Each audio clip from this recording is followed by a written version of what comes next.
Ci troviamo qui con Silvio Parisi, il presidente del Consorzio di Bonifica Alta Pianura Veneta. Il consorzio è da sempre impegnato per contrastare il rischio idrogeologico. Questo bacino ne è la massima espressione, ma quali sono le caratteristiche?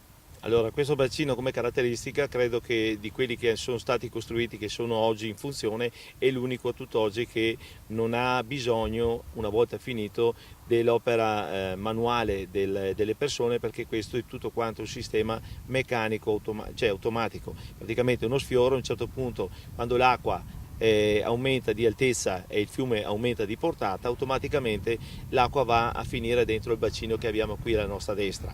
Una volta riempito, quindi l'acqua, come sappiamo, fa il suo livello, l'acqua continua per la sua corsa fino ad arrivare, magari se non è la portata sufficiente per defluire dal fiume, all'altezza di Montebello, di Montecchio, dove ci sono le prese, e in quel momento vanno aperte le paratoie e va a regimare la parte in eccesso nel bacino di Montebello. Quindi questo è stato costruito appunto perché negli ultimi anni si è reso conto che quello di Montebello non ce la fa a volte a sopportare il peso, il carico di questo fiume. Non è l'unico intervento. No, non è l'unico intervento, perché questo bacino adesso, una volta finito, c'è, questo lo chiamiamo noi in questo momento il bacino di monte, c'è anche quello di valle, appunto, per arrivare in questa zona qua a bloccare circa 5 milioni di metri cubi. Questo ne fermerà, una volta finito quell'estate del 2018, 2 milioni e 800 mila metri cubi di acqua.